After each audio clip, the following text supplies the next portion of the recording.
ಎಲ್ರಿಗೂ ನಮಸ್ಕಾರ. ಮತ್ತೊಮ್ಮೆ ನಾನು ನಿಮ್ಮ ಮುಂದೆ ಬಂದು ನಿಂತಿದ್ದೀನಿ. ಹೌದು, ಸಾಕಷ್ಟು ದಿನಗಳ ನಂತರ ಮತ್ತೆ ನಾವು ಭೇಟಿ ಆಗ್ತಾ ಇದ್ದೀವಿ. ಕಾರಣ ನಿಮ್ಗೆಲ್ಲ ಗೊತ್ತೇ ಇದೆ. ಆದ್ರೆ ಮುಂದಿನ ಭವಿಷ್ಯಕ್ಕಾಗಿ ನಾನು ಮತ್ತೆ ವಿಡಿಯೋಗಳನ್ನ ಮಾಡ್ಲೇಬೇಕು. ದಯವಿಟ್ಟು ಮೊದಲು ಹೇಗೆ ಪ್ರೋತ್ಸಾಹಿಸಿ ಸಹಕಾರ ಕೊಡ್ತಿದ್ರು, ಇನ್ ಮುಂದೆನೂ ಸಹ ಹಾಗೆ ಕೊಡಿ.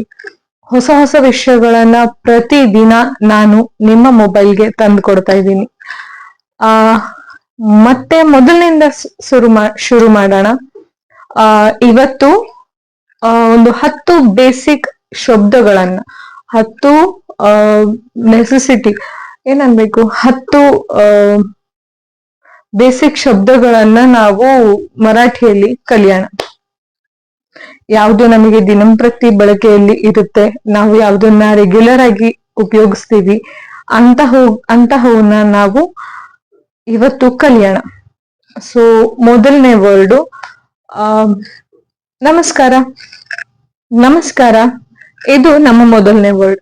ಆದ್ರೆ ಇದು ನಮಸ್ಕಾರ ಅಂತ ಅನ್ನೋದು ಬಹಳ ವಿಭಿನ್ನವಾಗಿ ಏನೂ ಇಲ್ಲ. ನಮ್ಮ ಕನ್ನಡದಲ್ಲಿ ನಾವು ಹೇಗೆ ನಮಸ್ಕಾರ ಅಂತೀವೋ ಹಾಗೆ ಮರಾಠಿಯಲ್ಲಿ ನಮಸ್ಕಾರ ಅಂತಾರೆ ಅಷ್ಟೇ. ನಮಸ್ಕಾರ ಅಂತ ನಾವಂತೀವಿ. ನಮಸ್ಕಾರ ರನ ವ್ಯಂಜನವನ್ನಾಗಿ ಅವರು ಬಳಸ್ಕೋತಾರೆ. ನಮಸ್ಕಾರ ಅನ್ನೋದು ಬಹಳಷ್ಟು ವಿಭಿನ್ನವಾಗೇನಿಲ್ಲ. ಹಾಗೆ ನಮ್ಮ ಎರಡನೇ ಶಬ್ದ ಬೇಕು. ಬೇಕು, ಪಾಹಿಜೆ. पाहिजे. मला पाणी पाहिजे, ನನಗೆ ನೀರು ಬೇಕು. मला पाणी पाहिजे. ಹಾಗೆ ಮೂರನೇ ಶಬ್ದ ಇಲ್ಲ. ಇಲ್ಲ, नाही. ಇಲ್ಲ, नाही. मी येणार नाही, ನಾನು ಬರೋದಿಲ್ಲ. ಹಾಗೆ ಬೇಡ. नको.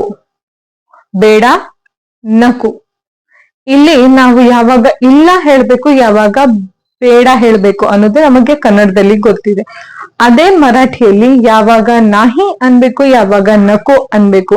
ಇದ್ರ ಮೇಲೆ ನಾನೊಂದು ಡಿಫ್ರೆಂಟ್ ಆಗಿ ವಿಡಿಯೋ ಮಾಡ್ತಾ ಇದ್ದೀನಿ. ಇನ್ ಕೇಸ್ ನಿಮ್ಗೆ ಆ ವಿಡಿಯೋ ಬೇಕಿದ್ರೆ ನನಗೆ ಕಮೆಂಟ್ ಬಾಕ್ಸ್ ಅಲ್ಲಿ ಎಸ್ ಅಂತ ಟೈಪ್ ಮಾಡಿ. ಸೊ ಇಲ್ಲಿ ಇಲ್ಲ ಅನ್ನೋದಕ್ಕೆ ನಾಹಿ, ಬೇಡ ಅನ್ನೋದಕ್ಕೆ ನಕೋ. ನೆಕ್ಸ್ಟ್ ಒನ್ ದಯವಿಟ್ಟು. ಪ್ಲೀಸ್ ಅಂತೀವಲ್ಲ, ದಯವಿಟ್ಟು. ಕೃಪಯ, ಇದನ್ನ ಯಾರು ಹೆಚ್ಚಾಗಿ ಬಳಸಲ್ಲ, ಆದ್ರೂ ಕೃಪಯ. ಕೃಪಯ. ಆಮೇಲೆ ಬಾ, ಯೇ. ಬಾ, ಯೇ. ಬನ್ನಿ, ಯಾ. ಬನ್ನಿ, ಯಾ. ಹಾಗೆ ನೀರು. ನೀರು, ಪಾಣಿ. ನೀರು, ಪಾಣಿ. ಇವು ಒಂದಷ್ಟು ಶಬ್ದಗಳು. ಇನ್ನೂ ಯಾವ್ದಾದ್ರು ಬಿಟ್ಟಿದ್ರೆ ದಯವಿಟ್ಟು ನನಗೆ ಕಮೆಂಟ್ ಬಾಕ್ಸ್ ಅಲ್ಲಿ ತಿಳಿಸಿ. ನೆಕ್ಸ್ಟ್ ಮುಂದೆ ಮತ್ತಷ್ಟು ಮಗದಷ್ಟು ಹೊಸ ವಿಡಿಯೋಗಳನ್ನ ನಾನು ನಿಮ್ಮ ಮೊಬೈಲ್ಗೆ ತಂದ್ಕೊಡ್ತಾ ಇರ್ತೀನಿ. ದಯವಿಟ್ಟು ಮೊದಲಿನಂತೆನೆ ಪ್ರೋತ್ಸಾಹಿಸಿ, ಸಹಕರಿಸಿ. ಮತ್ತೆ ಭೇಟಿ ಆಗೋಣ.